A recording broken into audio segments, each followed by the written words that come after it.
Okay, so here we go. First page. We're gonna open this up. We're gonna have a look here.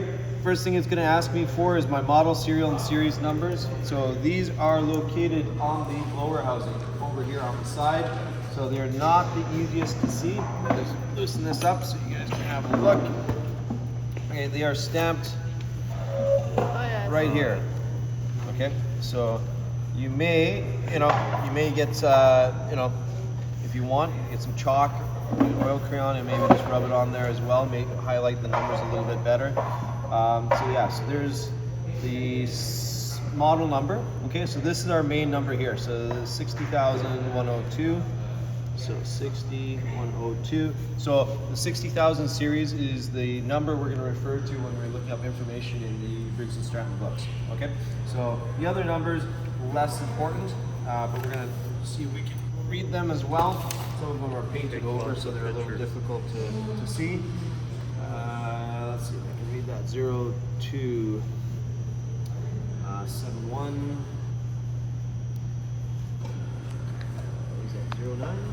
03. And then series, probably the toughest one to read. Hidden away. So if you can't read it, right, you can get your phone out, use light, right? That's what I would do. It's easier with light. What do we got here? That one's tough to read. Take a picture of it. Yeah, I know. That's the next step. Maybe Nick, you can do me a favor. You can see if you can read that. Where is it? I know. The third series of numbers. Where? What do we got? 2091. 209033. Where is it?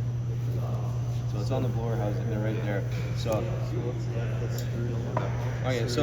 So like I said, the main one that you're looking at is this one right here. Okay. So as long as you have that number, you're good to go. So this will have, like, when you're trying to figure out torque specifications, crankshaft journal diameters, bore size, stroke size, all this. That's your number you're going to be looking at. Okay? So 60,000 series. Okay. So let's go through the list here. So next thing it's going to ask me, make. These are Briggs & Stratton. Briggs and Stratton. Horsepower, they're 3.5 horsepower.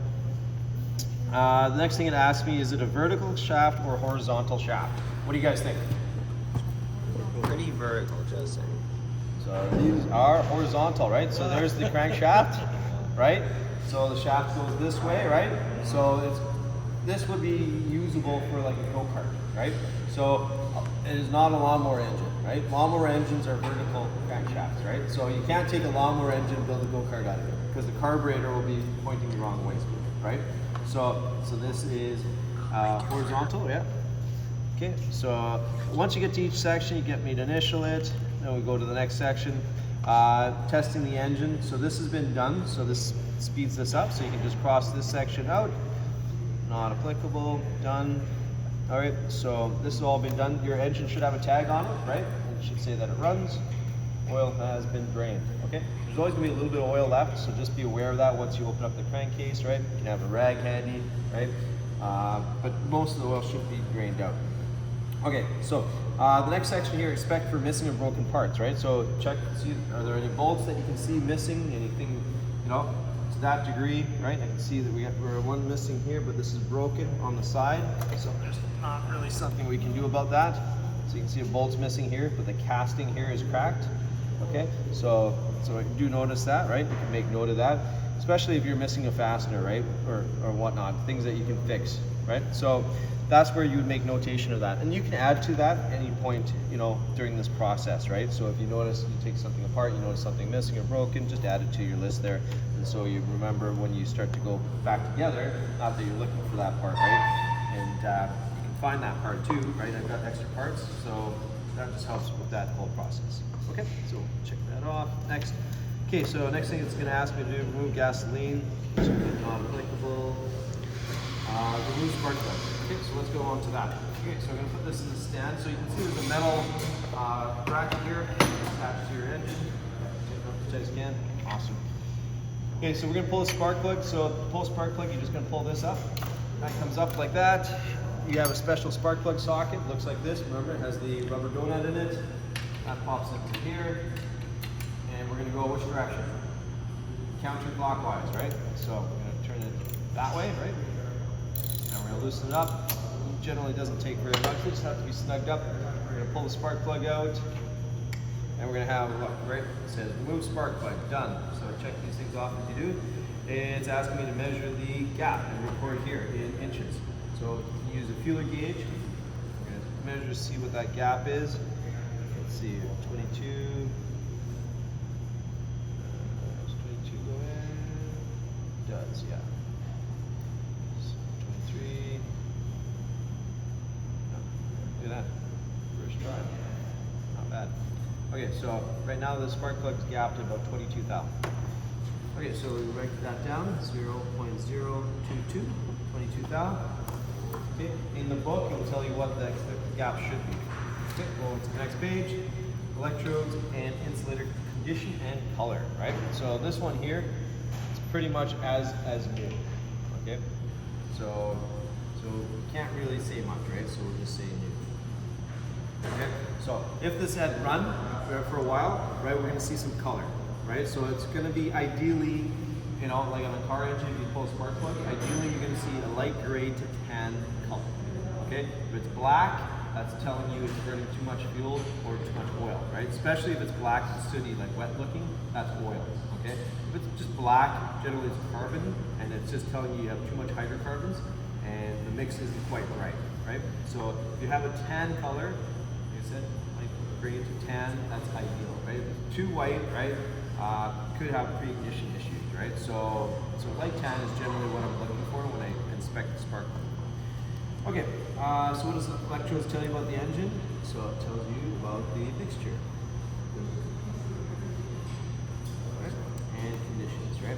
So if you have an engine that's burning oil, right, that would also be indicated there. Next thing next thing it asks me to do is a compression test. So we're going to do a compression test.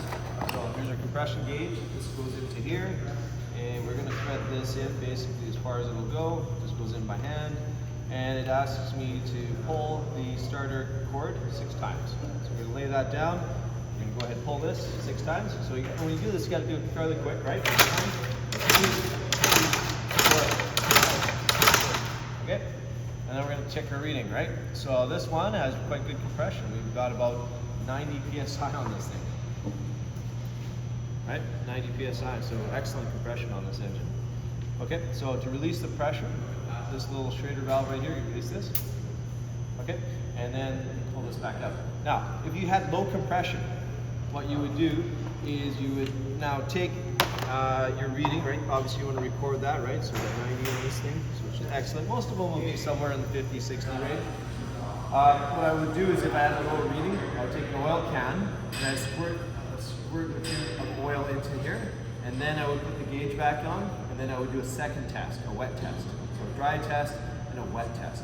So the reason for the wet test is to verify if you have low compression, where you're losing the compression, right? So for example, if you do a dry test, and let's say you only have 20 pounds pressure, right? And then you do a wet test after, and you have like 60. So the compression came up quite a bit. So what that tells you is the compression loss is at the rings. So the oil went down, sealed the rings, and the compression came up. If you did the wet test and the compression is still like 20, right? So that would tell you the leakage is happening up top by the valves. So the valves are what's not sealing up. So it gives you a little bit of an idea, right? So that's generally what I do. If I, when you do a compression test on a car engine, you're checking, whether it's a 4-cylinder, you're checking for comparison between 1, 2, 3, and 4, right? You want to have less than 10% variation, right? So if you have 200 pounds pressure, right, on one, and then number 2 is 50, right? You have a major issue, right? So generally within 10%, so if you got like 200, the next one's 190, right? That's not something to worry about. There's going to be some variation, right? But you don't want drastic variations. Next thing it asks me to do is check the ignition output with a spark tester. So we're just going to use the spark plug. We're going to plug the spark plug back in. So we learned a little bit about ignition system, right? So for this to work, we need a circuit, right? So the electricity is going to flow down the center of this, right, and wants to go to ground, right? So if we hold this up in the air and I give this a pull, am I going to see a spark? No, because the electricity has nowhere to go. So you have to let this rest on top of the engine here. So where there's some bare metal, so now the electricity can go through the center electrode and go to the outer electrode. So you get this pull, and you can see that we have a pretty nice spark. Okay, so you can see the spark. Okay, and it's blue, right? Everybody see that? So we check this. Color of spark, blue. Okay, last year we did a welding demo, right? And we changed the flames. So remember when we started the flame, some of you guys may have seen it, right? What color is the flame when we lit it up? Orange, right? So orange, yellow is a very cool heat. It's not hot, okay? As we add the oxygen, right, we start getting into a whiter blue flame, and that's a hotter temperature, right? So your spark is the same thing. If you have a yellowish spark, it just means the spark is barely there, right? If it goes into a blue spark, that means we got a good hearty spark, right? But remember, under compression, we need even more electricity to jump that gap. Okay, finish that one off. Okay, so now we're getting into disassembly. Let's do this. Okay, so let's pull the spark plug off. And if your engine doesn't have a spark plug, right, so just borrow one from one that does. Okay. Some of these spark plugs, I should show you here too. Half of this piece here, it's removable. Others are it's just made into one piece, right? So just be aware. So sometimes on some of these engines, you may run into an electrical issue when this is unscrewed and you're not getting a good spark just because of that. So I've come across that before. So that should be wired and tightened up. Okay, so let's go. Blower housing. Okay, blower housing right here. We're gonna loosen that up. So 7/16, loosen that up. So we have one bolt up top here. We're gonna pull that out, and we have two lower down. And on this engine, there's flat screws. So we're gonna undo these. Now these screws, right, depending on what you have in there, right? If they're different lengths, just be aware of that because one side is closer to the flywheel than the others. So if you have too long of a screw in there, it may be going directly into the flywheel, and when you go to pull it, you can't turn it because it's jammed up. So we're gonna loosen this one up. So I think these ones, hopefully both short ones, so it doesn't matter which one goes where. If it's a longer one, I'm gonna make note that it goes on this side. Okay, also short one. Okay, so we're good, I don't have to worry about that. I'm gonna pull this off. So this is our starter, our blower housing, starter assembly on it. Okay, so when I pull this, see, it rotates that. Okay, which will catch onto here, it's our starter nut, and it will turn the engine. So in this direction, see, it doesn't do anything. In this direction, right, it locks up and it wants to turn the engine, right? So it wants to turn it down. That makes sense. Okay, see, turns that way, this way, nothing. Okay, so I got 3 screws off already. What are we gonna do with them? Let's do one technique. I'm gonna put them back in like this without the part. Okay, so this is a good technique. So if you're taking stuff off and you wanna organize it, just put them back in without the part. Okay, so I don't have to go searching for these now. I know they go back exactly where they're at, right? So I'll just put a part on there. Okay, so this is a good technique. Okay. Now we know we're going to go put this back on. All my fasteners are there already. I don't have to go searching for them. Okay, we can mark that off. Done. Sketch carburetor, right? So if you have one of the other engines that has the later series, they still have the linkage on here with the governor and all that. This one doesn't have that, so we can just put not applicable on that. If you do have all the linkage on there, I would highly recommend take a picture of the linkage and how the governor is connected and all that. Same with governor, not applicable. Remove carburetor and mechanism. Okay, so we're going to remove the carburetor. To remove the carburetor, it's a little bit of a finicky job. What you're going to want to do is you want to use a 7/16 open end wrench, and you're basically going to go in here, and it's just going to be one of these, like I said, fiddly jobs. It's going to take a little bit of time to get it apart. So this one's not too bad. Yeah, you can't get a ratchet on these, they're too close. And even the closed end wrench won't fit around the bolt, it's too close to the carburetor. Okay, so we'll pull that one off. Okay, pull this one off. And so this carburetor will have a gasket on it, right? So what's a gasket?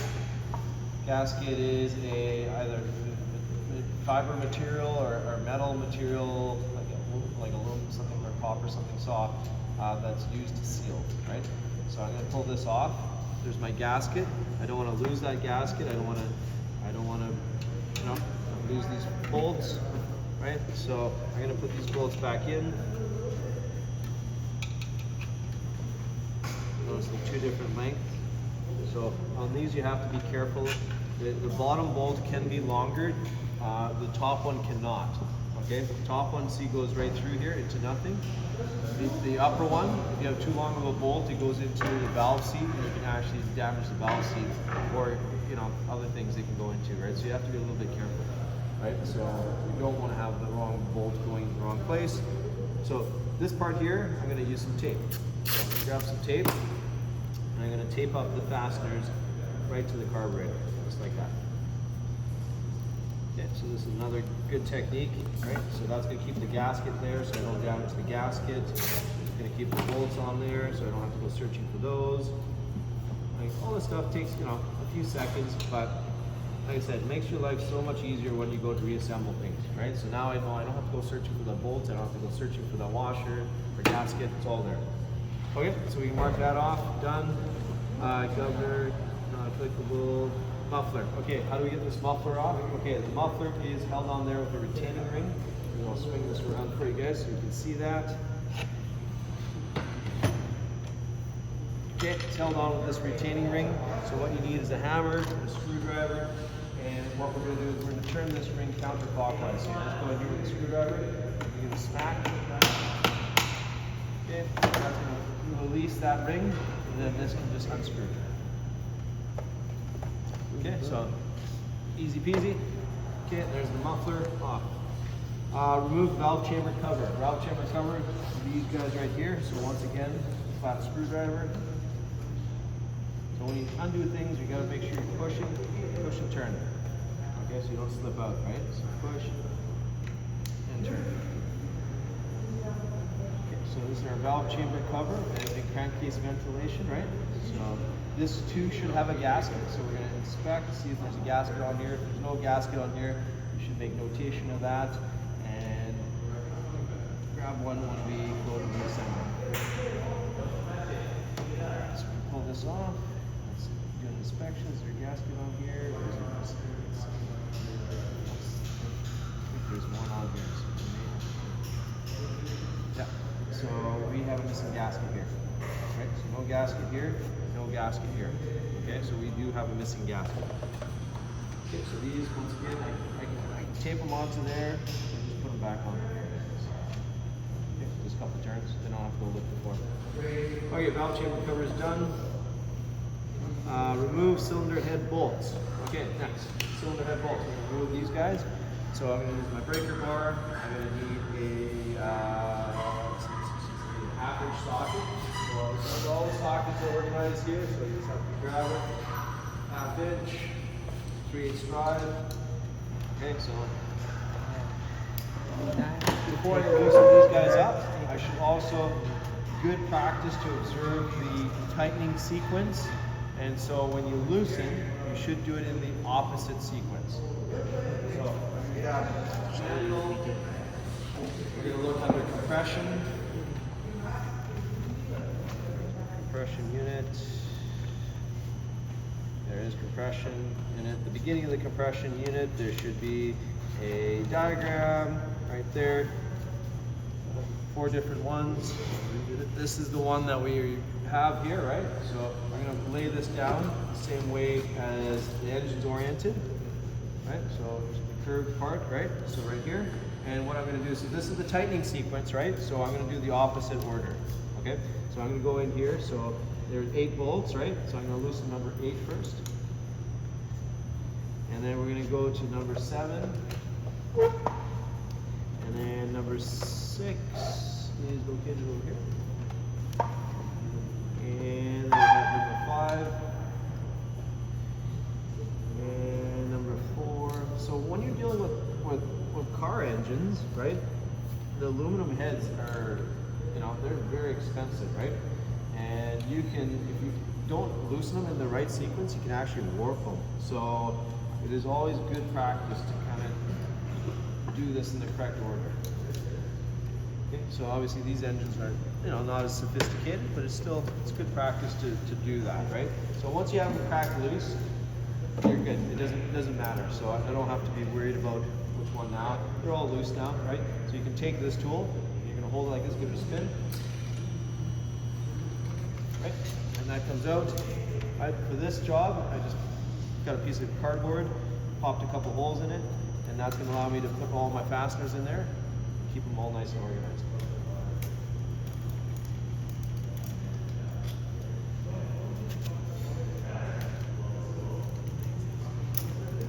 Electric screwdriver. Electric fast.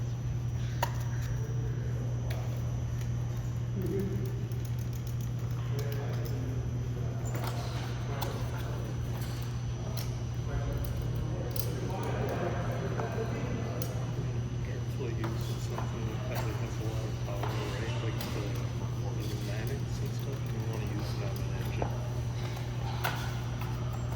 All hand to work.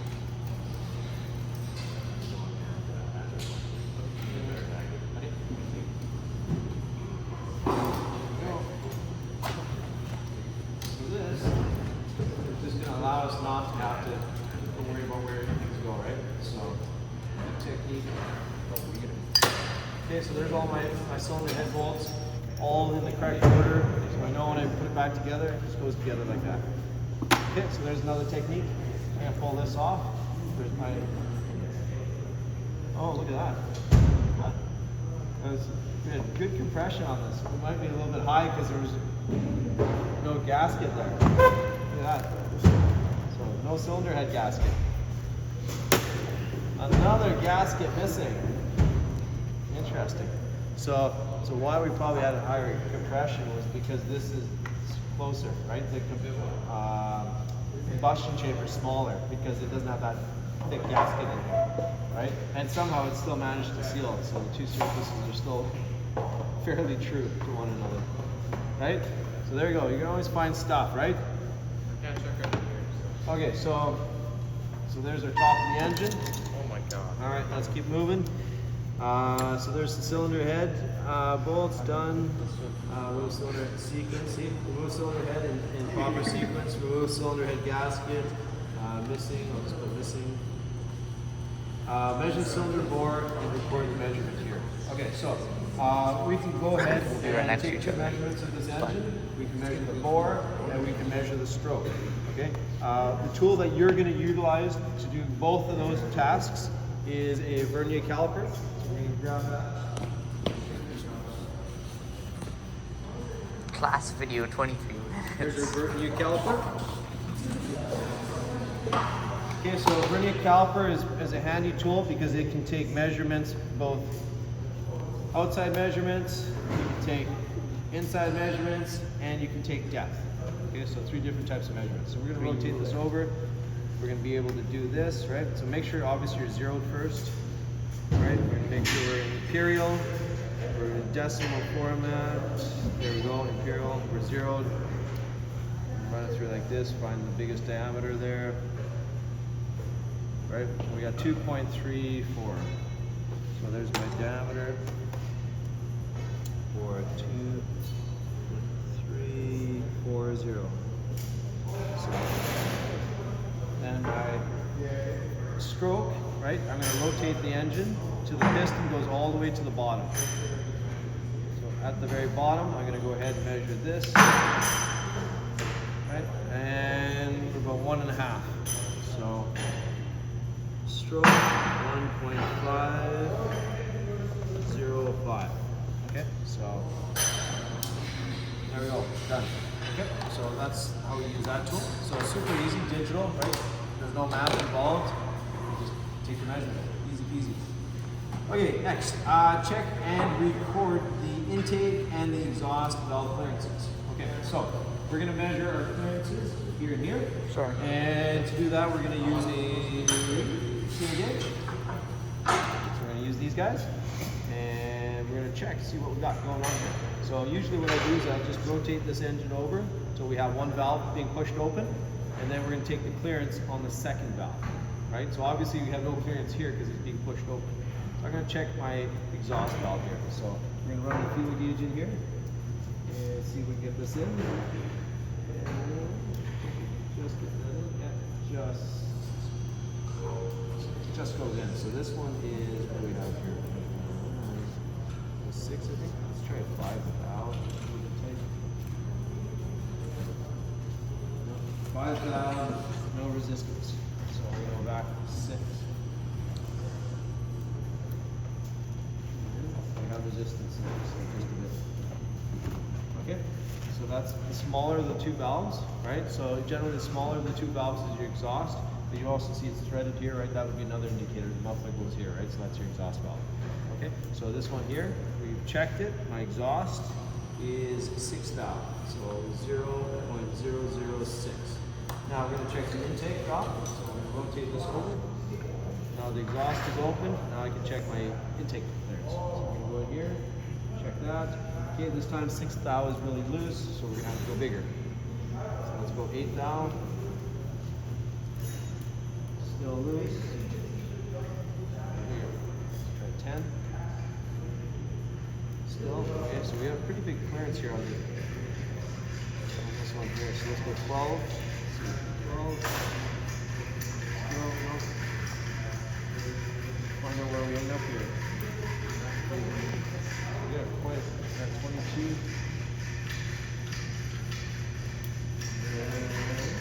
Resistance there. Wow. 23. So on this one here, on the intake, we actually have 22 thousandths of an inch. So that's a huge gap. So 0.022. Okay, so in the manual, it will tell you what that correct specification would be. Okay, let's go over the page. Okay, it says remove initial and then remove air deflector shields. So this one doesn't seem like it's got any air deflector shields. Don't need to worry about that.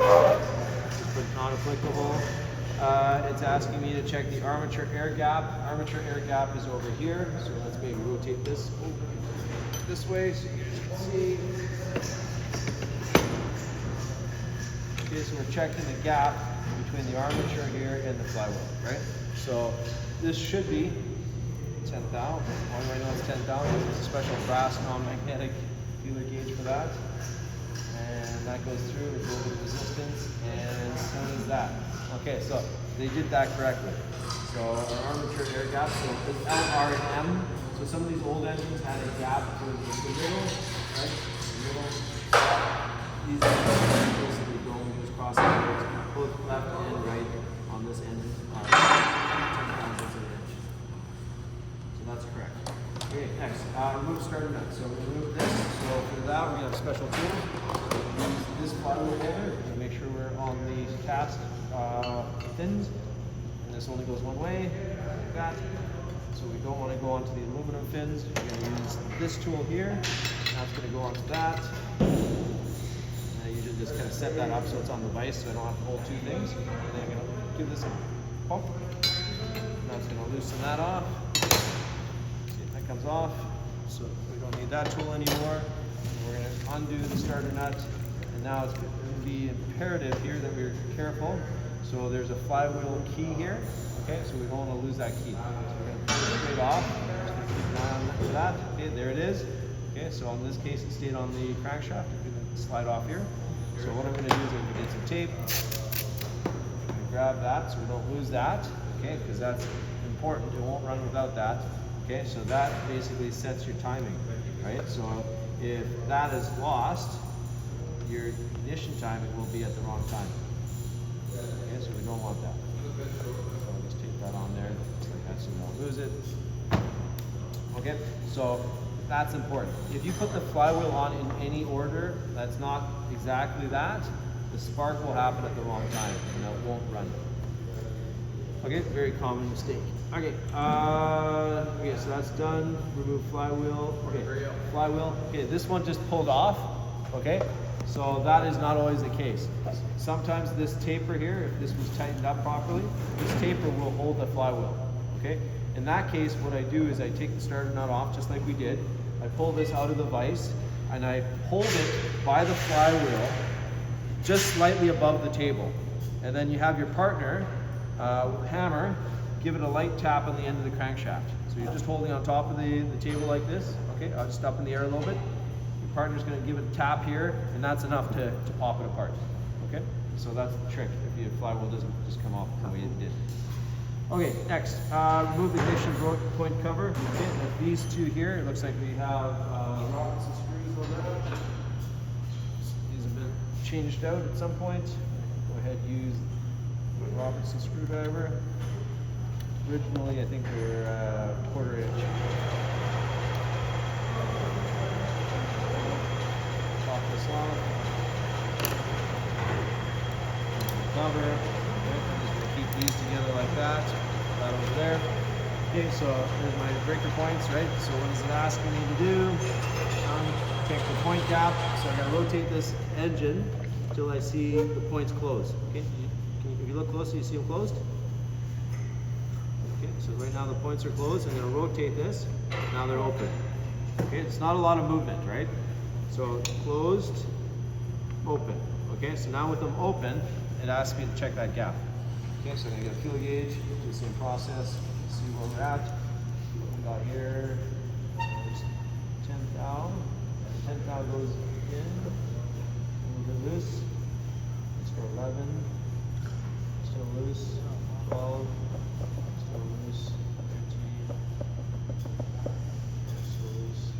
So I want to just feel a little bit of resistance without pushing the points open, right? Obviously, if I shove it in there and it pushes the points open, that's not for clearance. Right there. Let's try the next one. That's what we got there. 22. Or 17. It's 17. Okay, let's try 18. Okay, 18. I have resistance. You gotta make sure you get this on straight, right? Because if you go on an angle, you can get a false reading. Yeah, there I'm getting drag. Oh, there you go. Get one spot where it's not feeling anything. So let's go a little bit bigger. 19.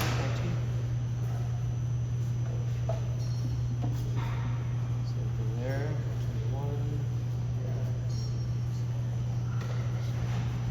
21. There I'm getting drag all the way. Okay, so no matter which way I go, I can't find a spot where I have zero drag. I get slight drag when I have it perfectly straight. So I'm going to call that 21. So we've got 21 thou now. Okay, so ignition point gap setting 0.021. Okay, it says remove the points, the spring, and ground wire. So to do this, you're just going to walk this off like this. And you're going to pull it off like so. So that spring goes through the two holes like that. It sits like this. Okay, so make sure you take a picture when you're taking this off, so you put it in that way, so you don't have the points upside down, right? That's also a very common mistake I see kids make, they put the points in backwards. Okay, so that's off. Now once it marks, so every time you pull something off, just mark it, right? Your partner can mark this stuff, check it. Ignition point actuator, right? That's this guy right here. So there's a pin here. So this guy goes up and down, and this is what actuates the points. So this is what pushes the points open, like that. So the crankshaft will have a flap machined on it. So there'll be a section where they close, and then the rest is a bigger diameter. So that's how the points get actuated. So that's done. Remove the clamp on the condenser. So I'm going to loosen this guy up here. So let's see what we have there. No smaller than that. Loosen that up. Right size. A little bit bigger than that.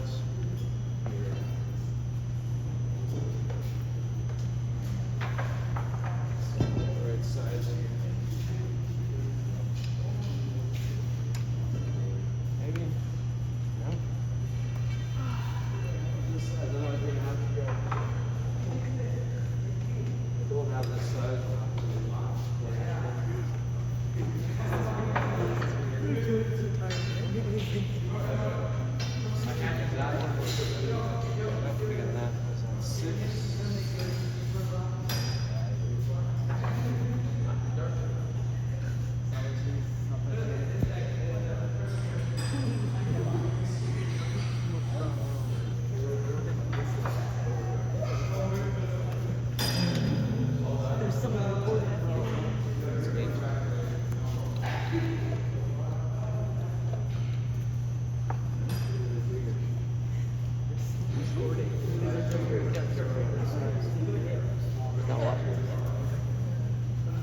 appropriate. Wiki wiki.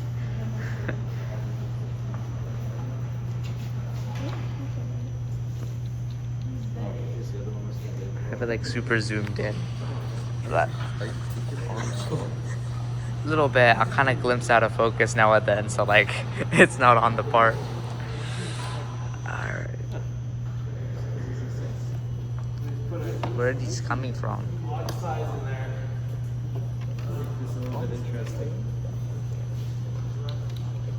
Absolutely.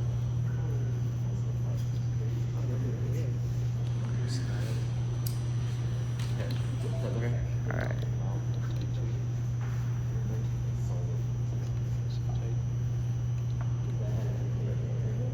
Okay, so this you don't have to take right off.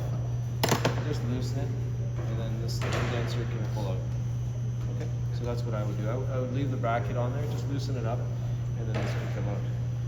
So then you're going to use your flat screwdriver, and we can pull the magneto off too. So magneto, as you can see, you have movements, right? So there's an adjustment that we checked earlier on, right? So I was set correctly at 10 thou. So we're going to go ahead and undo this. Then we can pull the magneto and the condenser off, and then we can assemble it. Some of them plug in, like this one.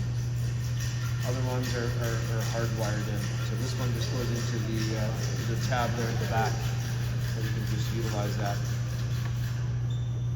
Other ones, yeah, they just are soldered on, so you can't separate the wire. Pull these guys out, and then once again, I can just put the screws back in, and then I'll go searching for them. Put that back in. That one back in. There we go. Okay, so there's our magneto.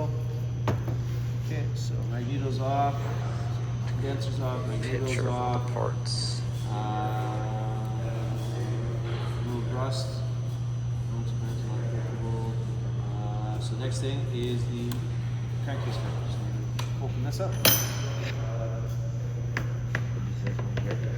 Yep. So we're gonna pop that apart, and then we're gonna see the internals of the engine. I'll show you that there.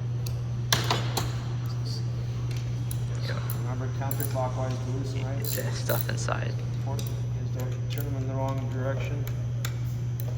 So some of these may be replaced with different size fasteners too, right? So once again, using the technique like this is not a bad idea, right? Just allows you to not make mistakes when you go to reassemble. Pop this off. We're almost there. How are we doing for time? 10, 12. Nice.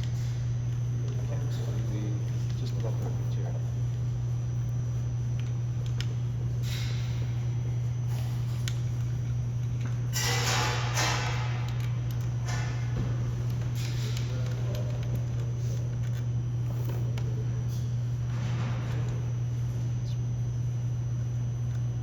So yeah, make a template. That's probably the easiest thing again. You can do that. This usually just comes off like this. If you're having trouble with that, just light taps, tap, tap, tap, tap. So there's 2 guide pins, right? So you just have to make sure this comes off nice and square. Okay, so that comes off like this. Now there's a paper gasket there that's very fragile, so just be careful with that.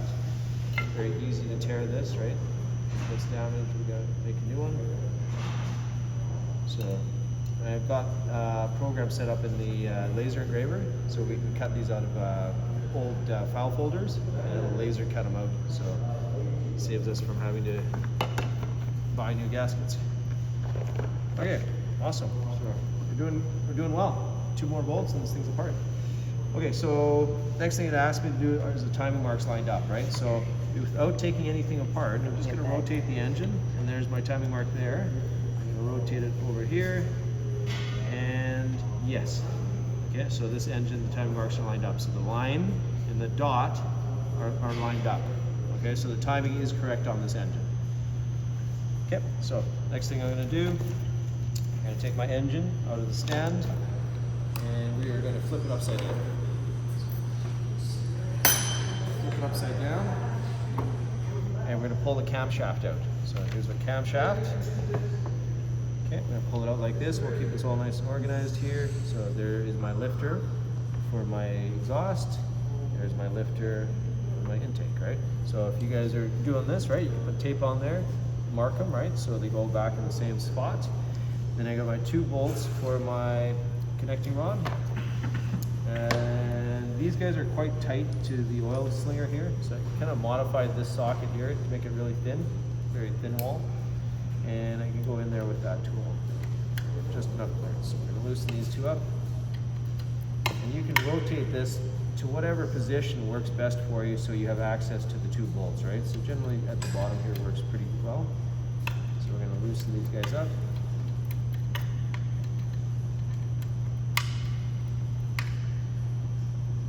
And then we're going to have bottom cap separated. So when I do this, right, we're going to put it all back together as soon as we get it apart so we don't lose the parts. So this is a matched set.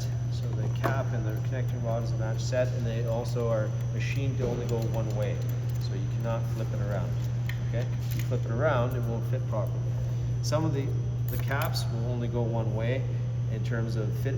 Others will go both ways, but it won't be lined up. So you run into issues.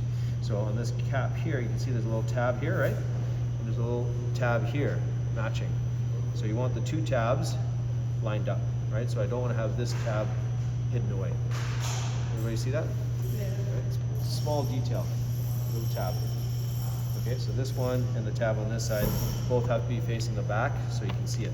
So at this point now you can just use your thumbs to push that piston out. So the piston will just push out like this. Yo, Kyle. And then I'm going to take this and I'm going to put it directly back together, right? So we don't lose anything. So this is an extremely important technique if you're working on a car, right? Because you want to make sure that the caps go back to the connecting rods, right? So you have, 4 pistons or 8 pistons, right? They're all matched sets. You cannot interchange these things. So as soon as one piston comes out, the cap goes back on. So there's no chance to mix the caps up between different cylinders. Okay, so there's a piston. You can see our piston rings and all that good stuff, right? Crankshaft now just pulls out like that, right? We can do a measurement for the journals, right? Use the micrometer to measure those 3 journals. This is the magneto side. This is the crank pin, and this is the PTO. The PTO stands for power takeoff. Okay, so this is the working side of the crankshaft. Okay, so we can check that with the micrometer next day. So last thing I'm going to do for you guys today is we're going to pull these valves out. Okay, so this is a little bit of a tricky technique. I'll show you the trick to this. Okay, to get these out, this is what you're going to do. You're going to actually grab 2 flat screwdrivers. And you're going to take your 2 flat screwdrivers and you're going to lift on either side of the valve like this.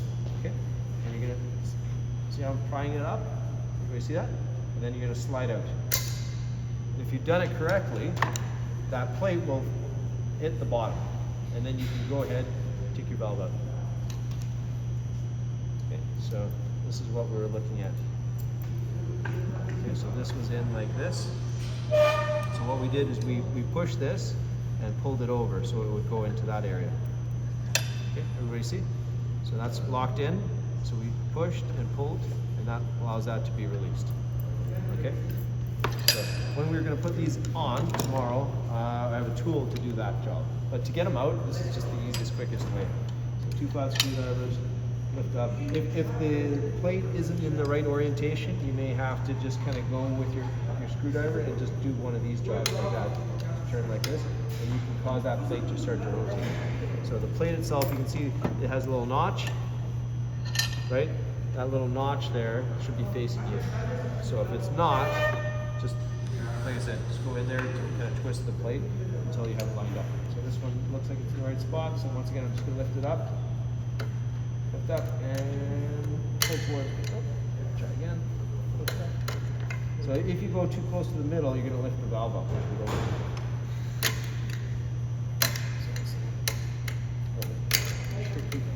From the back. Usually I do it facing me. Okay, there's my valve. There's my spring. There's my retaining plate. All back together. Done. Okay. That's it. That's one one fully dismantled engine, right? So next day we're gonna rebuild this.